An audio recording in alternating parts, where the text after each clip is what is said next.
Are we good? We are good. Good morning, Oh, it's not morning. Good afternoon, Sure it everybody. is, someplace.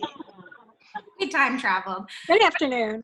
Good afternoon, Good everybody. afternoon. All right, I'm going to mute everyone. Boop. There we go. Thank you for coming to this Lighthouse 1 p.m. event. Today we are talking about writing aids and note-taking. But before we jump into that, I do want to let you know that we have tons of trainings coming up. Tomorrow we are talking about fitness and balance. Thursday we are talking about a mobility topic. And Friday we are continuing with stress management, but including meditation. And immediately after Friday's session, we're going to move into a support group. So please come.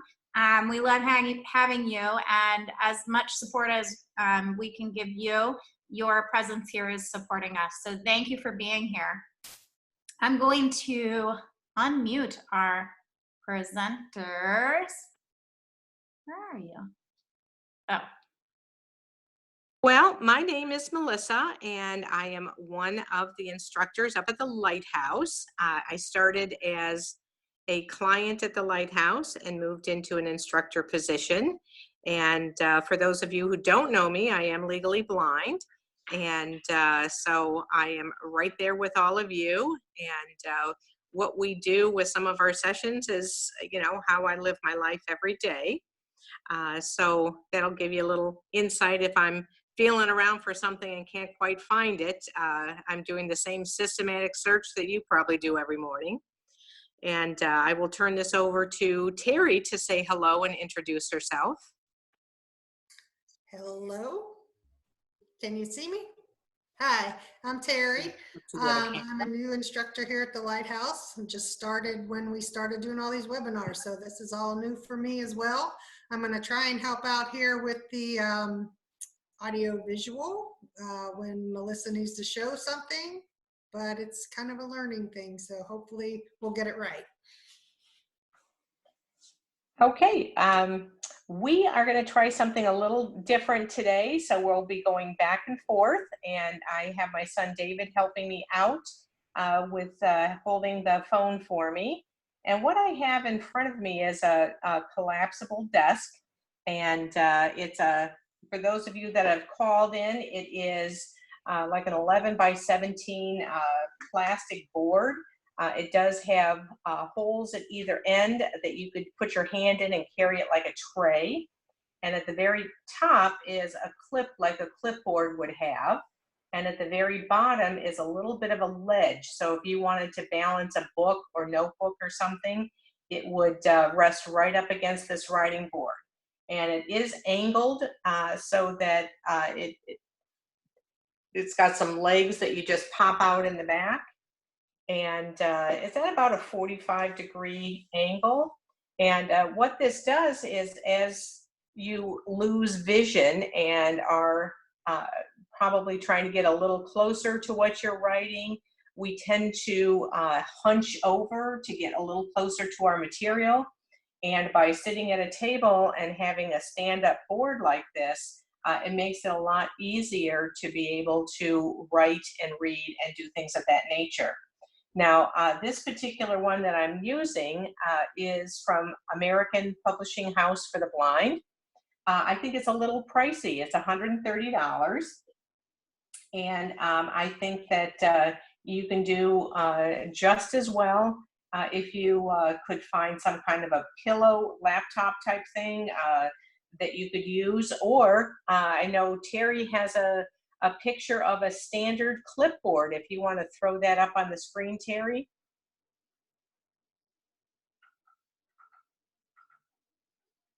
And you tell me when it's up there.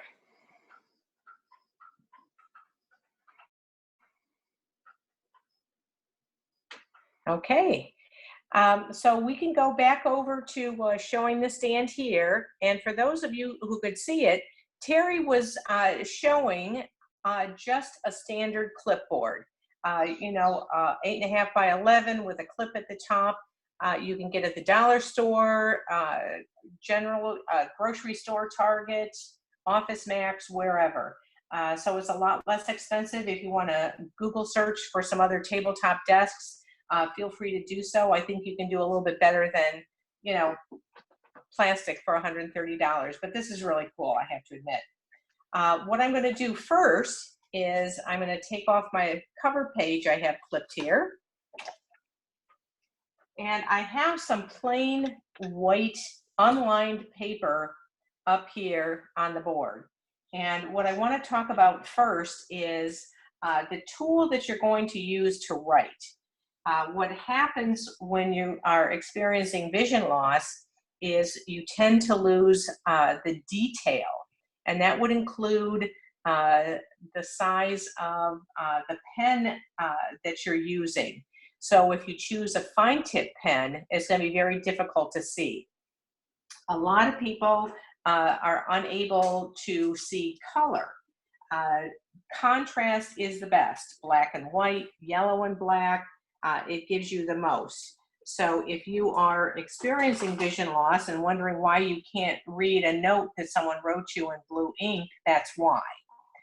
What I'm going to do is take and just make some loops of blue ink, and that was just a regular ballpoint pen, and then I stole a marker from a grandson, and here's blue again, but in a marker form. So blue is very hard for a lot of people to see when they've started to experience that vision loss. So that's why I wanted to put that up, and it's okay if you can't see it, because I know that top line, I can't see it all. The only reason I know it's there is because I put it there. Another thing that we can do is, if you still have quite a bit of usable vision, there are some G2 gel pens that you can purchase, and they have larger tips. So with this black on white, it gives you a better contrast, and it gives you a little bit bolder line that this might be helpful to you to be able to read what you've written. Sometimes you don't need to read what you've written. It's just the idea of writing it that can be helpful. The next thing we have is, if for those of you who can see this, I have what's called a bold writer. It's like a fine tip marker. What's nice about these bold writers is that it gives good contrast, and it doesn't bleed through the paper. So let me do some loops here.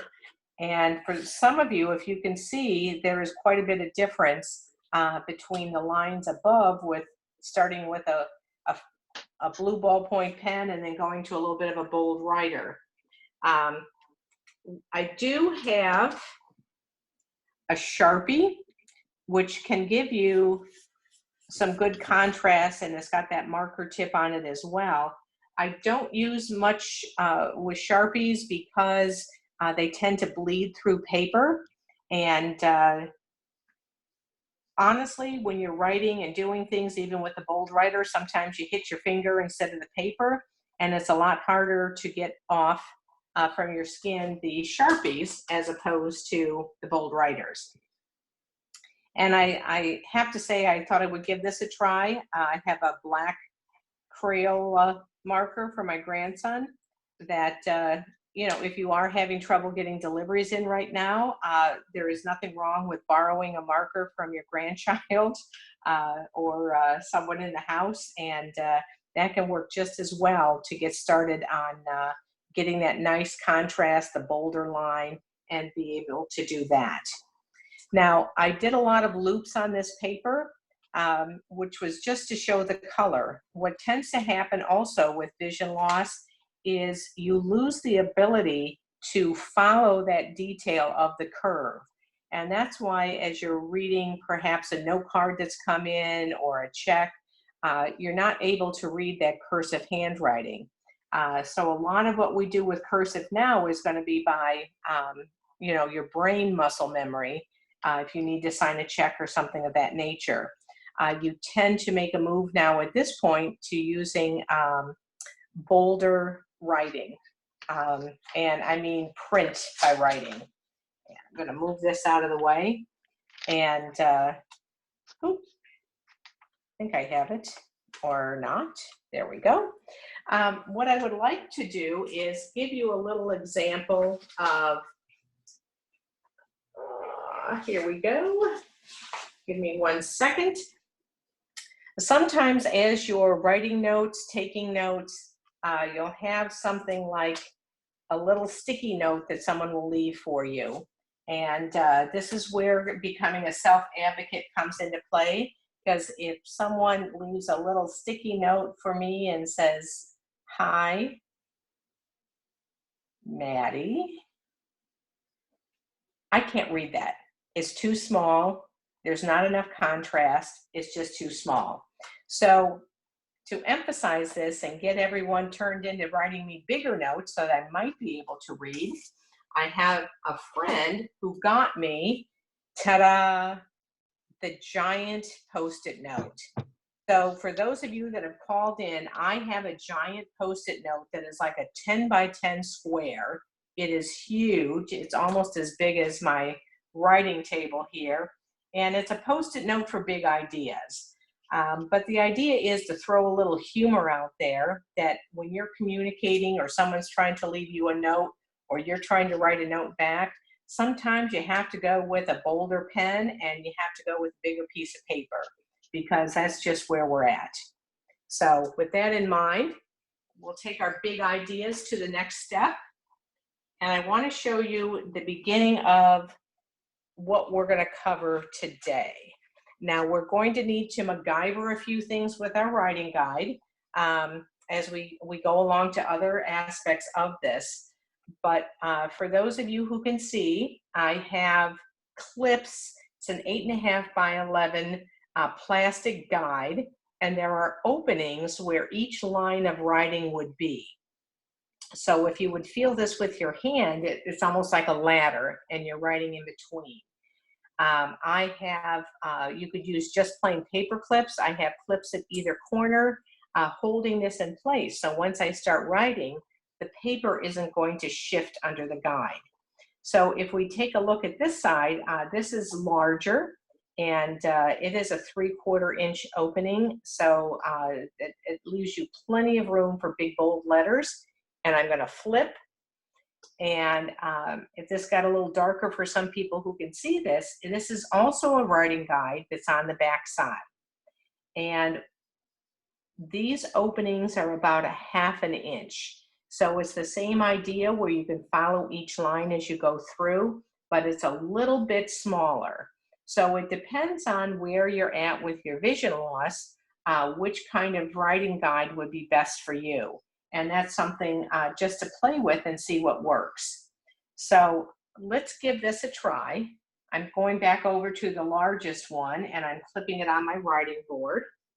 And I am choosing a bold writer.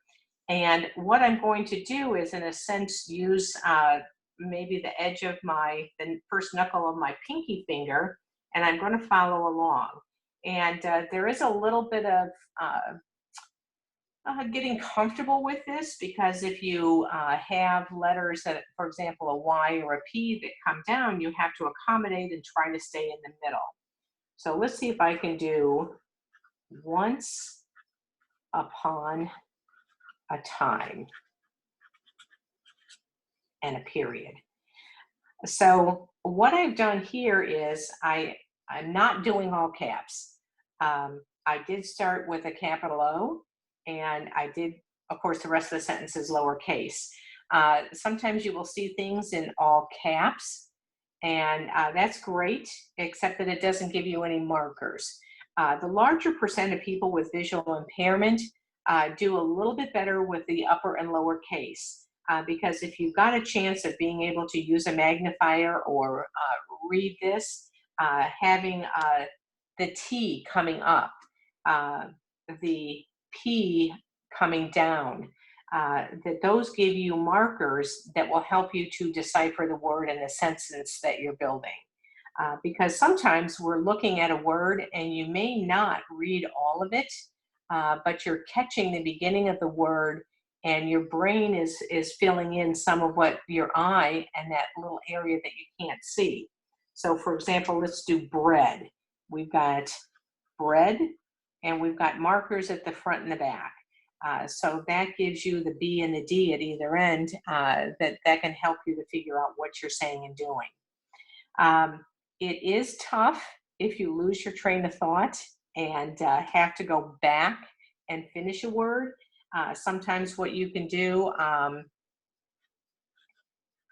let's say I've lifted my finger here. I really don't see it too well, but if I can get a little bit of contrast here, I know I wrote P-R-E, and I'm going to get my finger over and kind of line up my pen to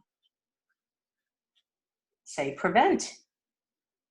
So sometimes you have to let your fingers do the walking to figure out where you are in the sentence and how to complete that sentence. Sometimes we might be writing notes, not for us to read ourselves later, but to leave for other people. And a lot of it is using our memory. So think of this, you know, a lot of us here online, we have lost our sight later in life. We were not born blind. So we have a visual in our brain of how these words should look and how to build the sentence. So that gives us, I think, a little bit of an advantage that we're using our memory to put things together. And, you know, and like I said, we might need to leave a note for someone and want to keep this hand fresh. So let's see, please feed dog. So that's letting someone at my house know I didn't feed the dog. Could you feed the dog when you get home? You know, it doesn't have to be, you know, a whole huge story, but it gets the message across. And what I have found in going through some of the classes is even doing this kind of a small note or a sentence is difficult because a lot of people just stop writing. They have found it difficult. They didn't know about writing guides or other adaptive aids that we can use, and their hands are very rusty. So if you are in that situation, you may feel very stiff and awkward in the beginning with this. So you might want to take some scrap paper and just practice. And I believe they call it the Palmer method. But back when we used to learn cursive, hopefully one day they will again, you know, just go through and fill in this space with some loops or try to write part of your name in there, but just play with it and fill that space and get used to, you know, if you want to write an important card or write a check, you know, practice a little first so you're not quite as stiff, and just even rewrite over things or practice writing half of a word and finding the spot to get back to it. You know, everything that we do is a matter of getting comfortable with it, and it's okay to make mistakes and just play with it a little bit because these, you know, still writing can be important. You know, there are still going to be documents that we need to sign. I know I still have to write some checks. Not everyone does, you know, online deposits, etc. So you might want to retain this ability and play with it and practice. And I'm going to flip this just so we can do one other thing with it. We're going to flip to the smaller side now. Let's say you want to get to the grocery store, and just so you know, I know Whole Foods is still doing personal shoppers if you want to wear your mask and get out and grocery shop a little bit. What is helpful if you're going into a store, if you are going to have a personal shopper, you can have a running list made of what you might need. So let me get lined up here, and we're going to have eggs. I think I did a little mark on my fingernail, which is perfect. I'm going to need some milk.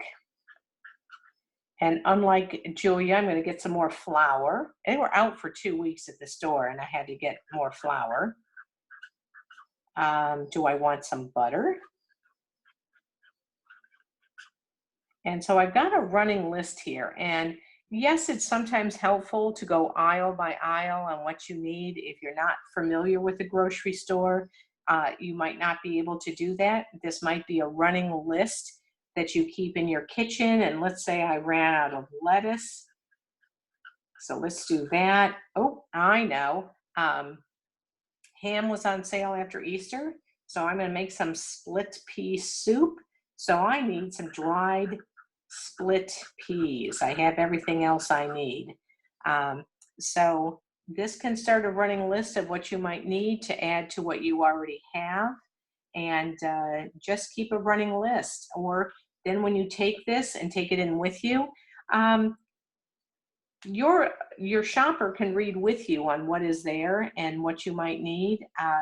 And I don't know about everyone, but a lot of people have said to me, they remember things better if they go through the act of writing it down. It doesn't, as a visual learner in the past, that makes sense to me because you're writing it and you're seeing it in your head and you're remembering some of these things as you get to the store or other things that you might need. So I don't know if that holds true for everyone, but I have heard that from several people that the act of actually writing it makes a difference, which is kind of cool.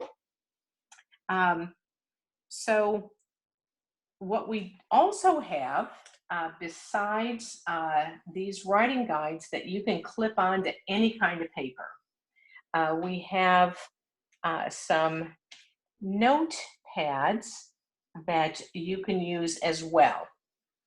This one I will definitely have to describe for you. I'm not sure, David, if you can get enough of a close-up if I angle this a little. This appears to be a pad of paper that is plain. But if you took your finger and ran it down it, you will find that each line that designates where a sentence would go or a word, it's got a ridge there. So you can feel with your fingers and follow with your pinky and write across and stay within these ridges to keep your lines going straight. Because that's one of the hardest things. On a blank, you're going to go up to the right, down to the left. You'll have some too close to each other. And this, as a tactile guide, you can follow right along and keep going, which is really pretty cool. This is fun. And we're going to get back to this type of tactile guide when we get to check writing. Now we have a pad here, and this is pre-lined. This is pre-lined paper. It's about, is this about a half an inch, David? Probably about half an inch. Half an inch. And I'm going to put just a couple pages right next to it, which is a little bit bolder and wider, about 3/4. So it depends on what might help you to come across on these lines. If you have some usable vision and can follow these lines, it can be very helpful. What you can also do is, I moved it. David, do you see a black piece of paper with just a slit cut in it? There it is. Now, this isn't necessarily for writing, but for here and now, we need to MacGyver a few things and make use of what we have. This is called a typoscope, and it's a piece of cardstock paper. It's 8.5 by 11 that you have about a 3/4 inch area cut out in the center. That this can help you to do tracking and reading.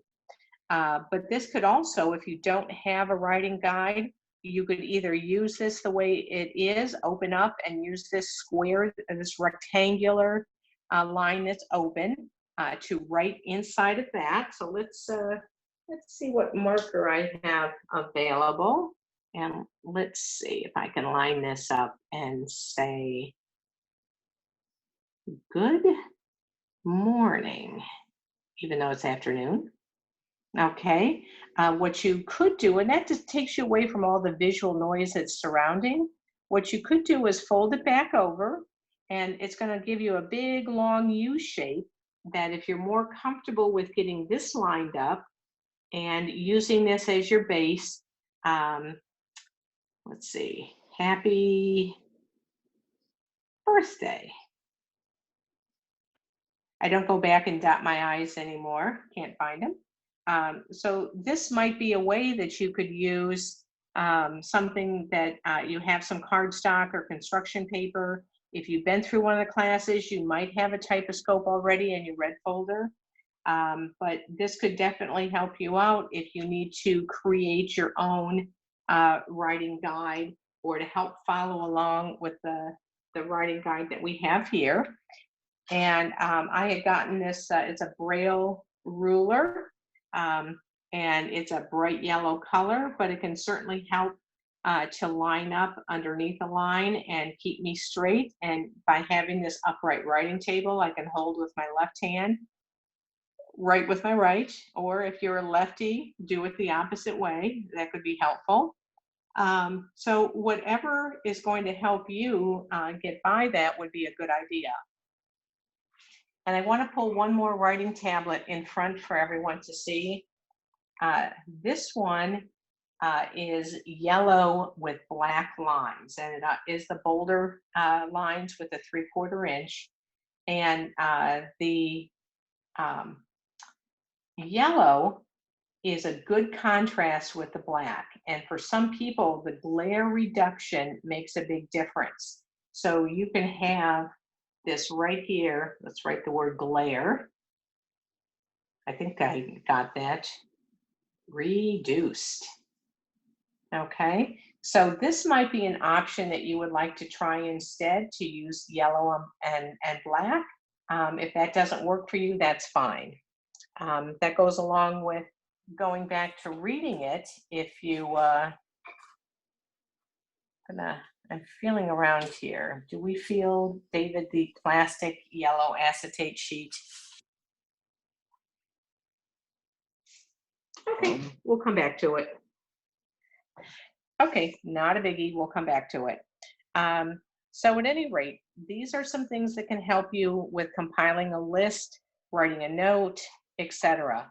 So if you have trouble following on a lined guide, this pad of paper, go to the cutouts with the writing guides that you have here. And if you don't have little bigger clips like I have here, just use a paper clip or Scotch tape a corner, whatever you need to do, or just if it's a shorter note, just hold it into place. But this can be very helpful with putting a list together, keeping some notes, writing down a phone number. If you had something like this clipped together and have it by the phone, you know, or one of the bigger pads, you can certainly be able to use one of your markers perhaps. And let's see, we'll do 941 555 1212. Okay, so some of these to have on hand can be very helpful. Now, what I would like to bring up is that is not the only style of writing guide that's available out there. I only have a couple, so what I would like to do is show you first what I do have, and then we can talk about what we're going to do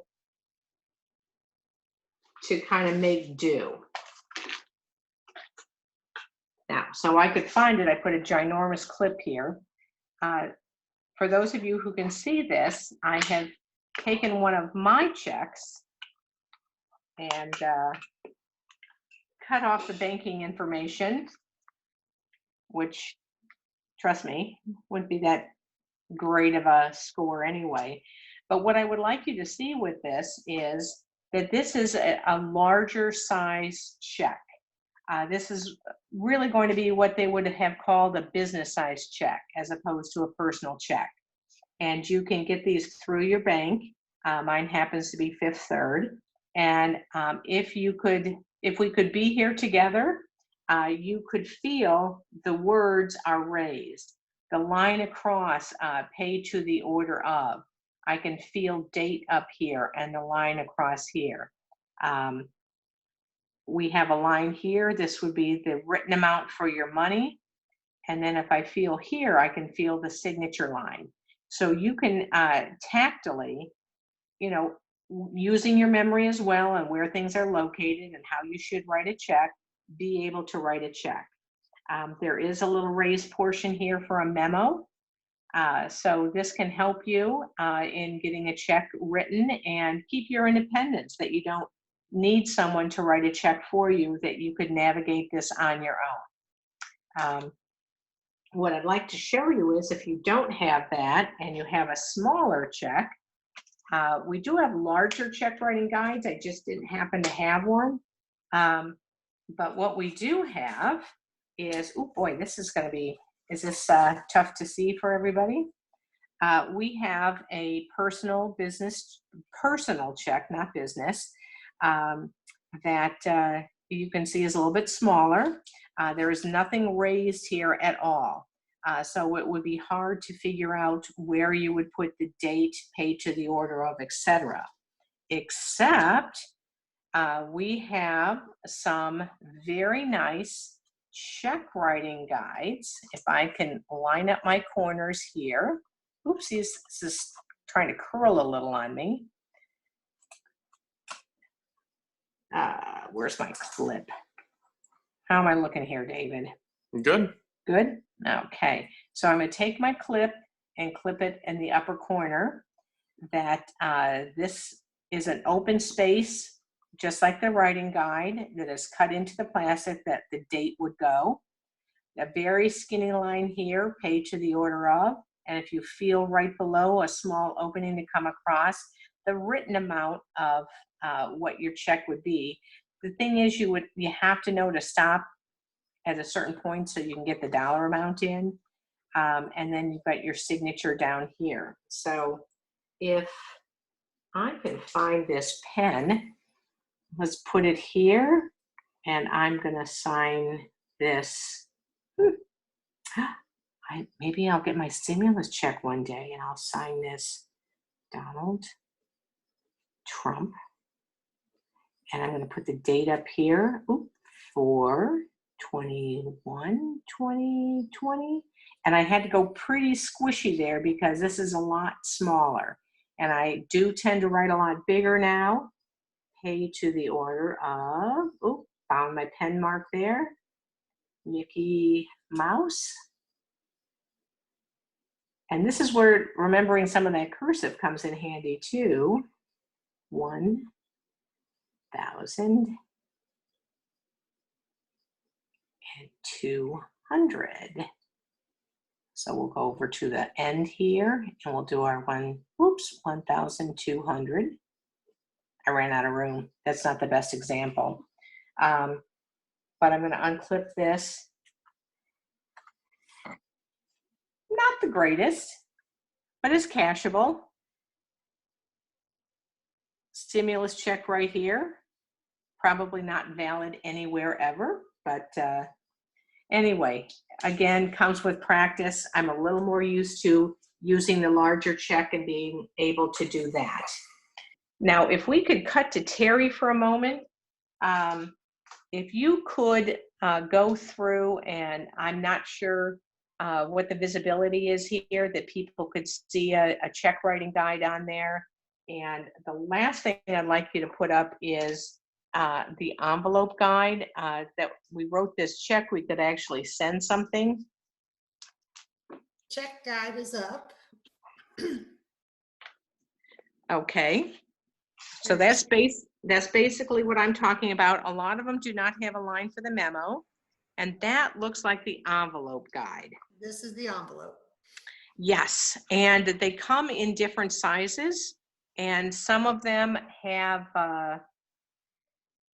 they're more for a gift, like a card envelope. They're a little more square. Some are longer for a business envelope. It depends on, which kind of cards you're sending. But in any situation, you can use just about anything to try to keep that line straight and address an envelope to send a card. And, it's not such a bad idea right now with, people socially distancing, and you've got a friend you haven't seen in a while to, if you have a card tucked away, send a card. We can certainly give that a try. So let's try here's our writing guide. I'm going to use the smaller lines, and I'm going to clip this up here, and I'm going to kind of guess about halfway over. I am putting the envelope under the writing guide that I have for a full page. And so what I'm trying to show you is we could use the typoscope. We could use this full 8.5 by 11 writing guide to make use of what you do have to try to keep a straight line and get a card sent or a check written. And let's see, we're going to send this to, let me feel how far I have. We're going to do Aunt Vera, 7318 North Tamiami Trail. Oops, went a little far there, didn't I? And we're going to have Sarasota, Florida, 34243. Now, this is going to be a little hard to see, but it's fairly straight. It would go through to the post office. Definitely having the envelope guide would bring it a little closer together and would probably look a little bit nicer, but at least this is straight and it's addressed. A lot of times if I don't, let's try a smaller guide. Let's see what we could do up here. Oops. Give me 1 second. I'm going to move this.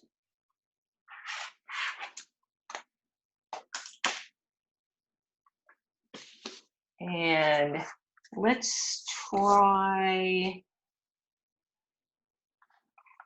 the longer ones.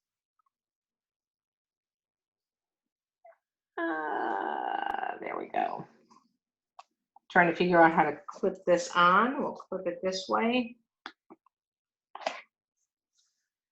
And let's see what we can do to hold this in place. At least I'll just do not even a last name. 318 Tamiami Trail, Sarasota, 34243. Okay, so there again, I needed to clip it a little straighter, but it kept my lines close enough together that it's a return. Stamp will go here. I think the typoscope or a ruler might have been a good way to go if we would do that. Little smiley face for the postman and a thank you. So that way, even if you wanted to write a little note and you don't have a gift card, you know, not a gift card, but a, you know, happy birthday card or something of that nature, go ahead and use your writing guide and use half of a paper and write a little note and get that sent out. So let's start opening up for some questions, and anyone who is out there that has some other suggestions to make your own writing guide or how to find these products, jump on in there. Everybody is unmuted. So if you want to participate, this is a good really pay that much attention. Yeah, like clean into that. How about the signature guide, Melissa, with the pocket? Well, how about if you pop that up? For all the signature guides that I have, I moved a couple weeks ago, couldn't find a single one. So Terry's popping up the signature guide, and we generally have these when you come up to class, and they're such a great size that you can carry it right in your wallet or with your checkbook, so that when you go to, you know, the bank or someplace where you need a signature, they can help you line that up and get your signature in there. That would be a good little thing to have your hands on right now if you wanted to use that to help address an envelope, sign a check, etc. Sometimes what I do when I'm out and you need to sign a receipt for lunch, I will ask them to, I'll have the pen in my hand, and I'll ask them to put the tip of the pen at the signature line, and then I'll just sign my name there. So sometimes that will work as well. But thank you, Terry. We'll have to make sure everyone gets their signature guide when we're open for class again. Yeah. I just heard crickets. So any questions or suggestions? How are other people making do with writing out cards, etc.? This is Julia, Hi. Melissa. And Hi, Julia. Hi. I have one comment. I find it very difficult to do cursive writing anymore. I make out much better if I go back to printing. And I can read printing better than I can read anybody's cursive. And about the only cursive that I use is my signature. And I've never had a complaint because I write checks, I print checks, or or anything like that. I figure they don't know me. Who cares what they think? Right. And Julia, you're right. The cursive is something that you do need to have for a signature on a check, and that's where doing some of the loops and keeping your hand flexible is a good idea. For most people, cursive is one of the first things that goes that you can't read, and definitely print is easier to read, and print is easier to write on your lists and things. But I appreciate your input on that. You're reinforcing what most people say with their vision loss.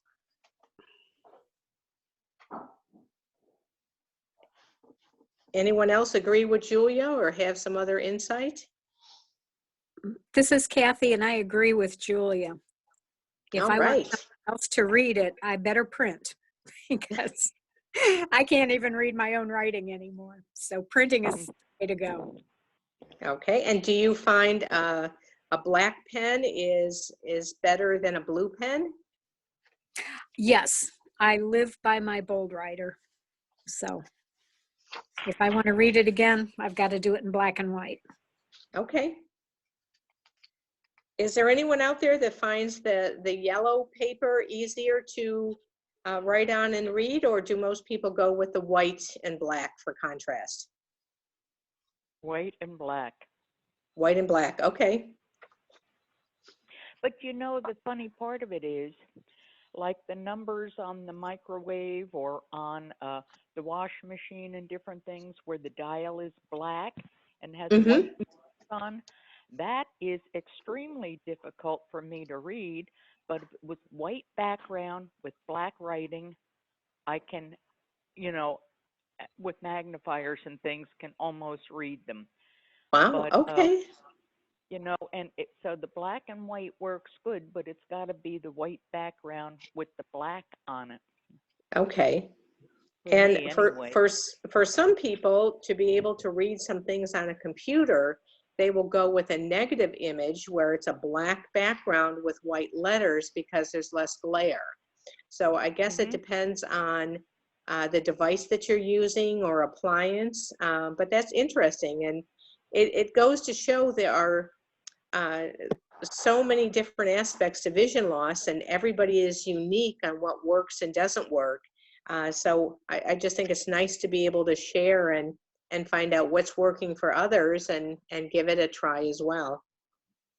Well, the other thing that I found out is if I have to write notes or anything at all, I've gone and gotten the secretarial pads.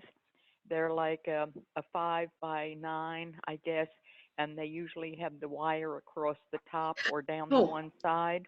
Like a steno pad. Yeah, and I will use them rather than any other size or kind of note paper because then I can write it a little bit larger. Or even if I skip a line, write every other line, that usually has a wider line space on it. Some notepads are, you know, like a quarter of an inch or so, and it's hard to follow those lines. Is somebody watching from outside?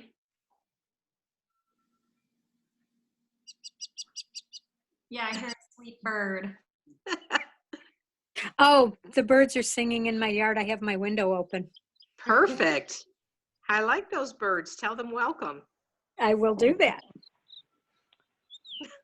I don't feel want like to I say got- the cat sitting there staring at them, but.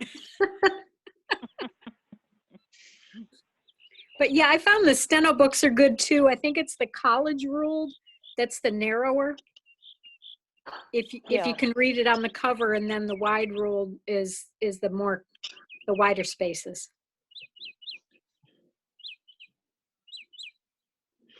Well, Kathy, you're making me want to go outside and find some birds.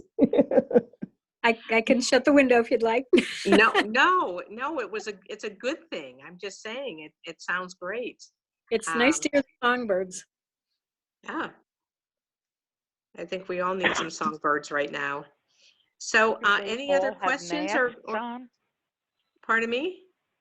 I said, do the birds all have masks on if they're outside there congregating? No, they're up above us. Really? Can you hear me? Yes, This we is can. Amy. Hi, Amy. Okay. I didn't know if I was on mute or not.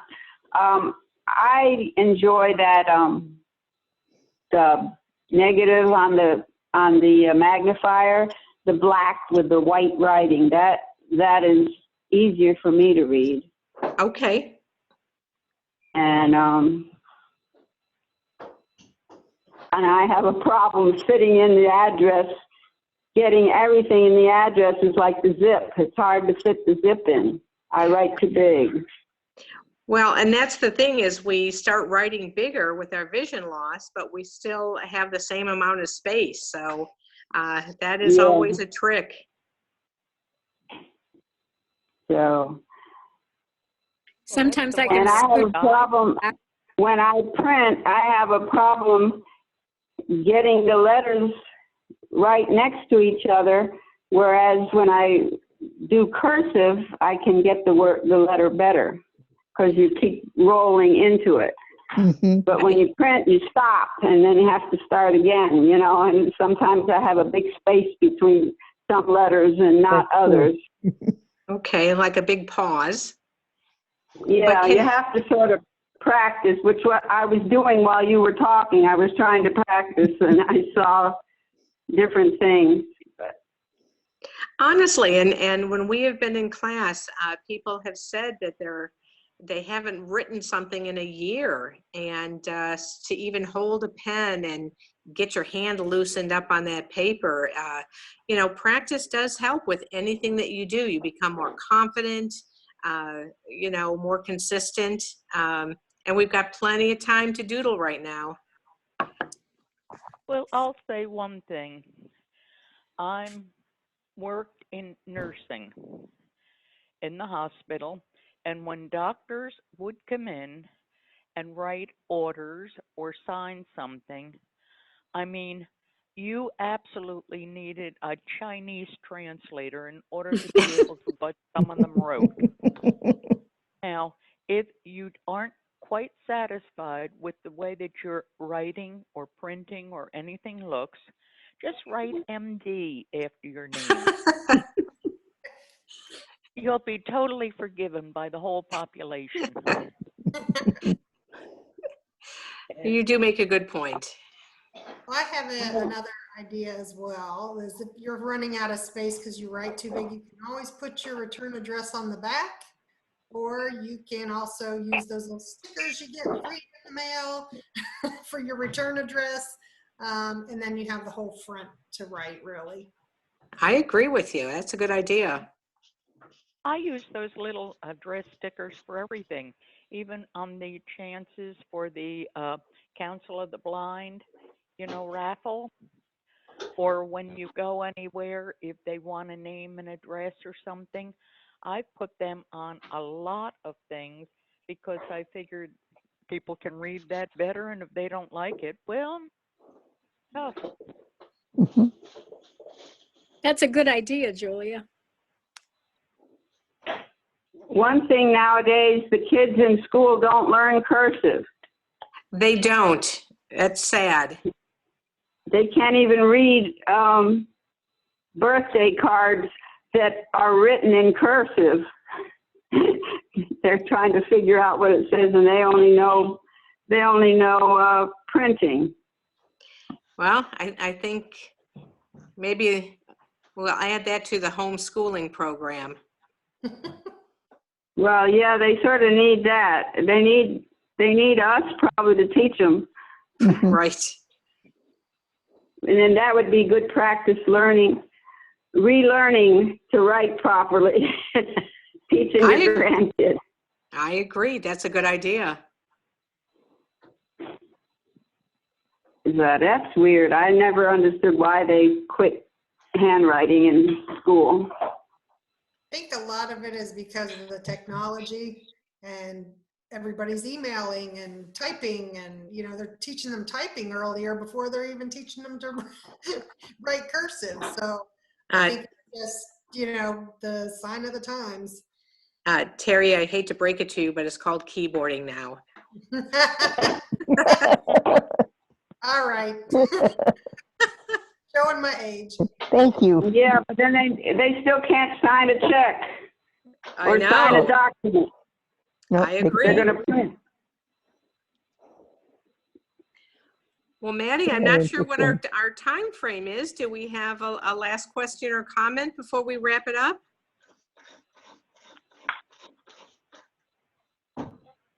Did we lose our hostess with the mostest?